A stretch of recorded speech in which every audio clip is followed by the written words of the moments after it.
சோலா சோரா real lemon juice சேர்க்கப்பட்ட lion நன்னாரி சர்பத். மணப்பெண்ணின் பிரத்யேகமான திருமணம் Vivaha the Chennai silks. No compromise. உங்க சைடுலயும் எங்க சைடுலயும். GT Holidays, South India's #1 travel brand. விசா போராட்டத்தில் கைது பண்ணாங்க. ரொம்ப கடுமைப்படுத்தினாங்களா என்ன இது?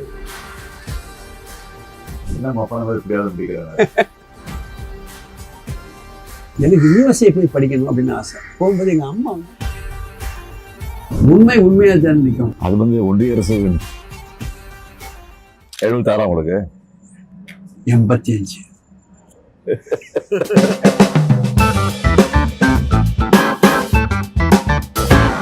உங்களுக்கு இந்த பேர் வர்றதுக்கு என்ன காரணம்? என் பேர் நம்பி நாராயணன். ஆமாம், திருக்கன்குடி இருக்கிற கோவிலுக்கு பேர் நம்பி கோவில். சரிங்க.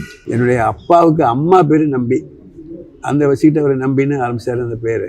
நாராயணங்கிறது எங்கள் அப்பா நாராயண பக்தர், அதனால அப்படி வச்சுக்கிட்டார். நீங்கள் பிறந்தவர் நான் பிறந்த ஊர் கேரளா திருவனந்தபுரம்.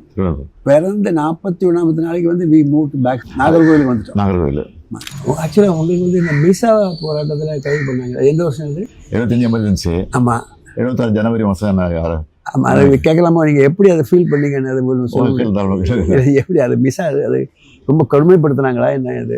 அது 76 ஜனவரி 31 நான் அரெஸ்ட் ஆனேன். சரி. ஆட்சி கலைஞ்ச உடனே தலைவர்கிட்ட போலீஸ் வந்துடுச்சு. உங்களை கைது பண்ணல, உங்கள் பையனை அரெஸ்ட் பண்ண வந்திருக்காங்க. அப்போ நான் ட்ராமாலாம் நடிச்சிட்டு இருந்தேன். முரசை முழங்குன்னு ட்ராமா, திண்டுக்கல் தீர்ப்புன்னு ஒரு ட்ராமா, சரி, அந்த மாதிரி ட்ராமாலாம் நடிச்சிட்டு இருந்தேன். அதனால் என்ன அரெஸ்ட் பண்ண சொல்லி அங்கே ஆர்டர் போட்டாங்க மேலேருந்து.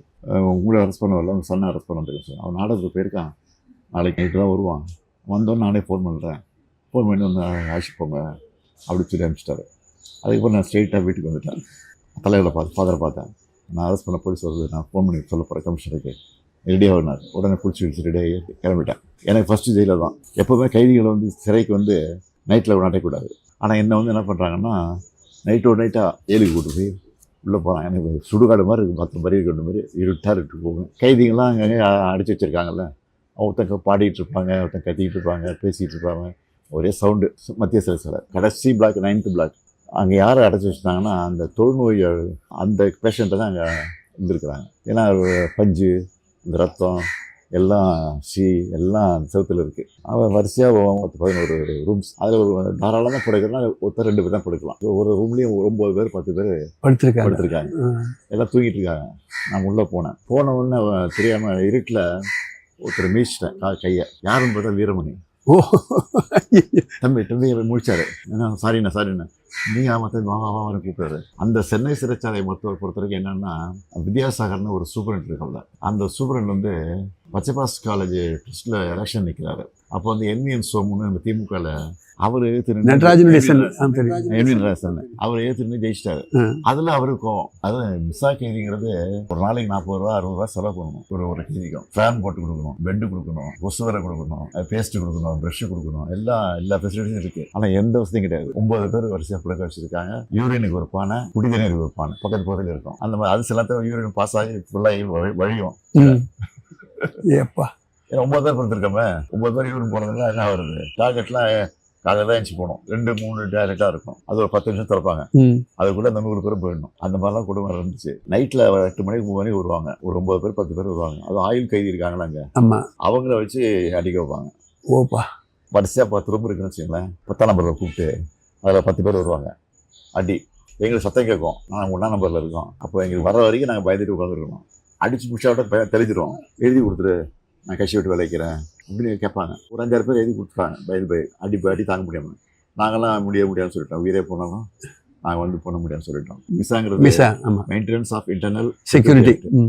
அது கோர்ட்டுக்கு போக முடியாது. இப்படி 4 மாதம் அப்படியே இருந்தோம். அதுக்கப்புறம் தலைவர் என்ன பண்ணார், ஜெயிலில் இருக்கிற எங்கள் குடும்பத்தெல்லாம் பார்க்கணும், கைதிகளை பார்க்கணும், அலோவ் பண்ணலைன்னா நாங்கள் ஜெயில் வாசல் உண்ணாவிரதம் போகிறோம் அப்படி தலைவர் அனௌன்ஸ் பண்ணிட்டார். பயந்து போய் என்ன பண்ணிட்டாங்க, இன்டர்வியூ கொடுத்தாங்க. ஃபஸ்ட்டு தலைவர் கொடுத்தாங்க. தலைவர் தான் பார்க்க மாட்டேன்ட்டார். கட்சிக்காரன் எவ்வளோ பேர் இருக்கான், என் பிள்ளைய பார்க்க ஃபஸ்ட்டு பார்க்க மாட்டேன், அவங்களெல்லாம் அலோவ் பண்ணுங்க, பண்ண பிறகு நான் பார்க்குறேன். அப்புறம் எல்லாரும் பார்த்த பிறகு என்ன பார்த்தாரு. அப்போ கூட வரும்போது நான் என்ன பண்ணேன், ஃபுல் கேர் ஷர்ட் போட்டு காயம் உடம்புல காயம் இருந்தது. இதெல்லாம் மிஸ் டைம் இதெல்லாம் அது சூப்பரண்டே சொல்லி அனுப்புறாரு, மேலே கூப்பிட்டு இந்த காயெல்லாம் காட்டக்கூடாது, ஃபுல் கேஸ் ஷர்ட்டை போட்டுவாங்க அப்படின்னு சொல்லி ஃபுல் கேஸ் ஷர்ட்டை போட்டு சொன்னார். அப்போ தலைவர் பண்ணோன்னா தலைவர் புரிஞ்சுக்கிட்டாரு. ஒரு வருஷம் கரெக்டாக 1 இயர் தான். 1 இயர் இவ்வளோ இருக்குதுங்க. ஆமாம் 1 இயர் தான். வெளியில் வந்த பிறகு நாங்கள்லாம் சேர்ந்து கம்ப்ளைண்ட் பண்ணி அப்புறம் இஸ்மாயில் கமிஷன் என்கொயரின்னு ஒன்று போட்டாங்க. அதில் போய் இதெல்லாம் நான் சொல்லியிருக்கேன், எல்லாம் பதிவாயிருக்கு. நான் 89 ஜெயிச்சு உள்ளே போகும்போது தலைவர் சிஎம்மாக இருக்காரு. அப்போ நான் இதெல்லாம் ரெக்கார்ட் பண்ணியிருக்கேன் அசம்பிளியில். இதே மாதிரி தான் ஒரு காரணம் இல்லாமல் ஒரு ஃபேப்ரிகேட்டட் கேஸில் அரெஸ்ட் பண்ணுறாங்க. நானும் அதே மாதிரி தான் கிட்டத்தட்ட அனுபவிச்சிருக்கேன். இதில் எப்படி இன்ட்ரெஸ்ட் உங்களுக்கு வந்தது? நீங்கள் படிக்கும் போதே வந்துருச்சா? படிக்கும்போது இன்ட்ரெஸ்ட் வர்றதுக்கு மெயின் காரணம் வந்து என்னென்னா, நான் வந்து வெரி பிரைட் ஸ்டூடெண்ட். எனக்கு வந்து இந்த ராக்கெட்ரிங்கிறது வந்து அப்போ வந்து எனக்கு வந்து தெரியும். ஆனால் அந்த ராக்கெட்ரி நம்ம பண்ணுவோம்னோ நம்ம முன்னேறும் அதெல்லாம் அதை பற்றின ஒரு ஐடியா கிடையாது. எனக்கு யூஎஸ்ஏ போய் படிக்கணும் அப்படின்னு ஆசை. அப்போ யூஎஸ்ஏக்கு அப்ளை பண்ணேன். பிரின்ஸ்டன்லேயும் அப்ளை பண்ணேன், கால்டெக்லையும் அப்ளை பண்ணேன். 2லேயுமே அட்மிஷன் கிடச்சிது. வந்துருச்சு. போகும்போது எங்கள் அம்மா வந்து ஒரு ஹார்ட் பேஷண்ட். 6 days ஆர் நம்பர். டாக்டர் சொல்லிட்டாரு, எத்தனை நாள் ஆகும்னு சொல்ல முடியாது, நீ போன உடனே கூட அவர் செத்து போயிடலாம் அப்படின்னாரு. நான் பயந்து போய் உட்காந்துட்டேன். அந்த வருஷம் கட் பண்ணேன். அதுக்கு அடுத்த வருஷமும் கட் பண்ணேன். அடுத்த வருஷம் கட் பண்ணும்போது தான் எங்கள் அம்மாவுக்கு தெரியுது நான் வந்து வேணும்னே அவளுக்கு அப்படி இங்கே உட்காந்துருக்கேன் அப்படின்னு. அதுக்கப்புறம் அவங்க இறந்து போயிட்டாங்க 2-3 வருஷத்துக்கு பிறகு. நானும் அதுக்கடுத்து ஐஎஸ்ஆர்ல ஜாயின் பண்ணி போயிட்டுருக்கேன். இன்ஜினியரிங் காலேஜில் படிக்கும்போதே நான் வந்து ஆடிட்டோரியல் கான்டெஸ்ட்டில் கலந்துருக்கேன். 63-64 காலகட்டத்தில் அண்ணா வந்து ஒரு ஜட்ஜாக இருக்காரு. அப்படிதான் ஃபர்ஸ்ட் டைம் நான் அண்ணாவை பார்க்குறது அங்கே வச்சு தான் பார்க்குறேன். அண்ணா பார்த்தது அப்போ? ஆமாம், அப்போ தான் பார்க்குறேன். இந்திய எதிர்ப்பு போராட்டம் நீங்களே போனீங்களா? இந்திய எதிர்ப்பு போராட்டத்தில் நாங்கள் ஆக்சுவலாக பயந்து போயிட்டோம். மதுக்கரையில் வந்து ஷூட்டிங் நடக்குது, கோயம்புத்தூர் மதுக்கரை. நாங்கள் தொடங்குறது வந்து மதுரையில், கோயம்புத்தூர் பண்ணி அது கையை மீறி போயிடுச்சு. நாங்கள் எதுலையுமே வன்முறையில் ஈடுபடணும்னு நாங்கள் அதுக்கு போகவே இல்லை. நார்மல் வச்சு அவன் வந்து இவ்வளோ மாதிரி ஒரு சாதாரண துப்பாக்கி வச்சு ஷூட் பண்ண மாட்டான். அதில் எத்தனை பேர் இறந்தாங்க? ஆமாம், 300 பேருக்கு மேலே இருக்கும். ஆனால் வெளியில் சொன்னது வந்து 10 பேர், 22 பேர் சொன்னாங்க. இந்த மொழி வந்து நம்ம ரத்தத்தில் ஊர்னது. இருக்கக்கூடிய தலைவர்களையே அதுக்காக வேண்டி பாடுபட்டு இருக்கிற ஆள் நீங்கள் ஒரு ஆள் தான். அண்ணா மீது வந்து உங்களை எப்படி பற்று வந்தது? ஒரே ஒரு காரணம் தான், அவருடைய பேச்சு திறன்.